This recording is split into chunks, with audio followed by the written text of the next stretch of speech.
John Neremulla, huwag daw tatawaging BBM resign kasi huhulihin niya.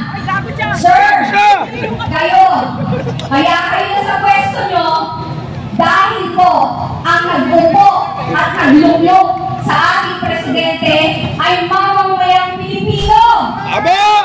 So wala po kayong karapatan na diktahan sino man sa amin kung ano ang aming reklamo at nararamdaman sa hindi namin nagugustuhang nangyayari dito sa Pilipinas. Dito, sinasabi, tama na, sobra na ang kapal ng mukha nyo. Ang nagtatama sa inyo ay walang lunas na sakit. Ay walang katapusang kabalasan. At nag-umpisa na, isa-isa na. Doon sa mga nagsasabi, kasi sabi ko, ay hearsay lang ang kanyang sinabi or kanyang testimonya. Ang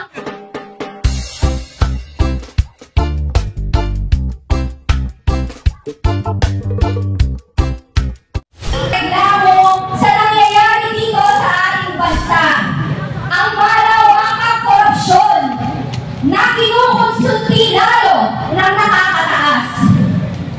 Ang malawakang pagnanakaw sa kaban ng bayan, walang kasing hiya. Hindi sila nahihiya. Sabi kanina, in-announce ni Mr. John Neremulla, huwag daw tatawaging BBM resign kasi huhulihin niya. Sir, kaya kayo na sa pwesto nyo dahil po ang nagbubo at naglunglong sa ating presidente ay mamamayang Pilipino. So wala po kayong karapatan na diktahan sino man sa amin kung ano ang aming reklamo at nararamdaman sa hindi namin nagugustuhang nangyayari dito sa Pilipinas. Dito, sinasabi, tama na, sobra na ang kapal ng mukha nyo. Ang nagtatama sa inyo ay walang lunas na sakit. Ay walang katapusang kabalasan. At nag-umpisa na, isa-isa na. Doon sa mga nagsasabi, kasi sabi ko, ay hearsay lang ang kanyang sinabi or kanyang testimonya. Ang tataka nyo, paano hearsay? Hearsay siya umaawak ng budget? Appropriation chair siya, hearsay? So paano natin sinabi ganito? Kung may isang tao, babae, katulad ko, kinakasa ako, may witness ako, nakakita, walang video, walang dokumento, pero nakita, hearsay din yun. So hindi na siya pwede, sinungaling na agad. Sabi ko, is the chairman of appropriation. Siya ang gumagawa ng budget sa Kongreso, approved by Martin Romualdez. Hindi lalakas ang loob niya na gawin ang mga bagay-bagay kung siya ay hindi binakapan or nautusan.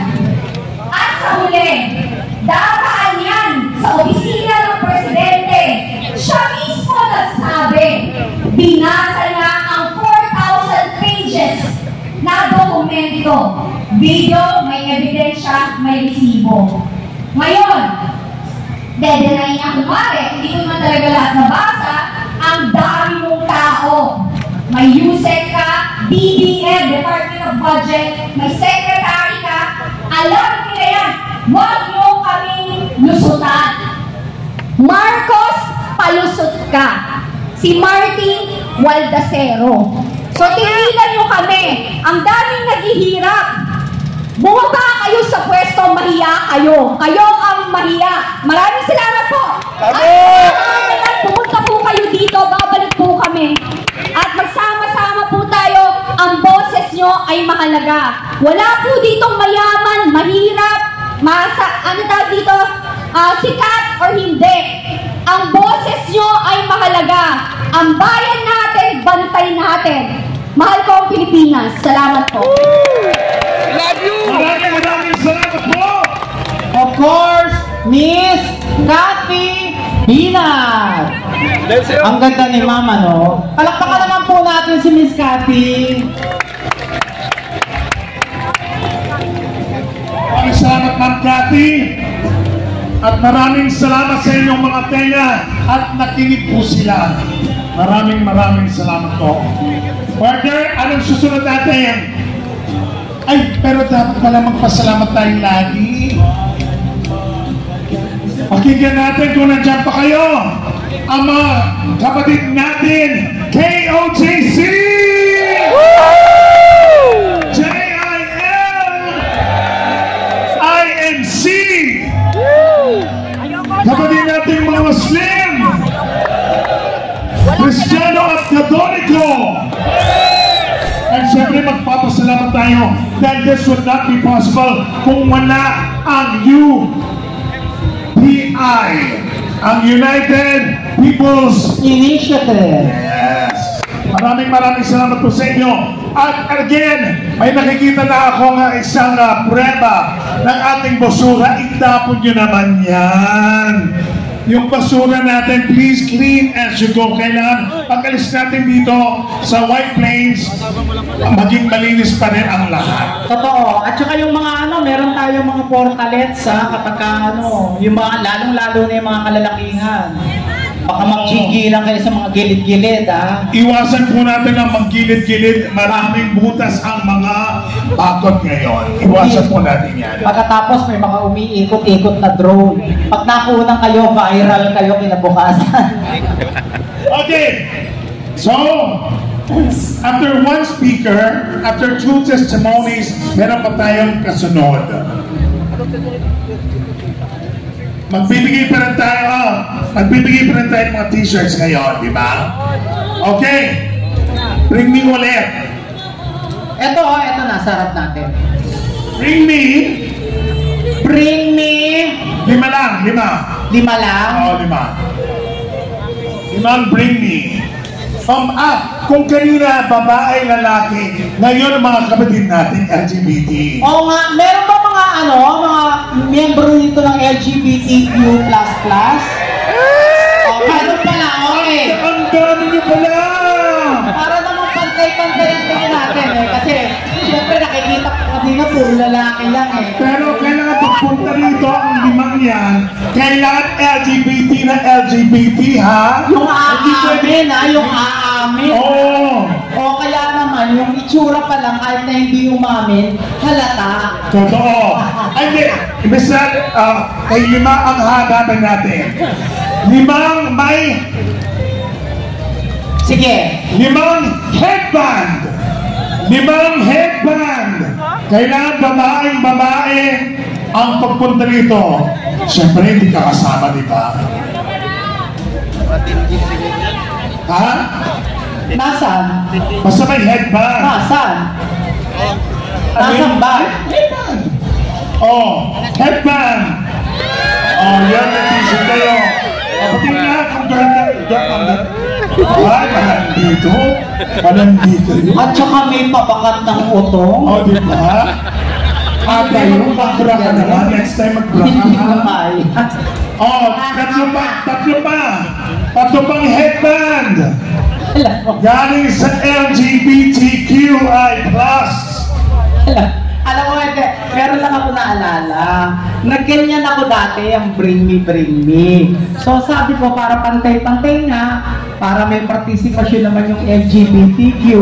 Ito, hindi to joke nangyari talaga, gusto ko lang ibahagi sa inyo. So sabi ko, bring me yung mga miyembro ng LGBT. Para marami yan na may lumapit sa harap. Hindi naman mukhang miyembro ng LGBTQ. Sabi ko, anong katibayan mo? Alam mo ang ginawa? Ngumiti. Pagkatapos wala siyang ngipin, yan daw ang katibayan niya. Hindi ko naman kinaya. Ano ba yan? Hindi mo kaya sabihin dito. Kaya nga sinabi ko lang pag-ganon lang. Hindi ko dinire-diretso. Naghintay pa tayo sa tatlong headband. Meron ba tatlong headband? Coming once, twice. Wala na, partner.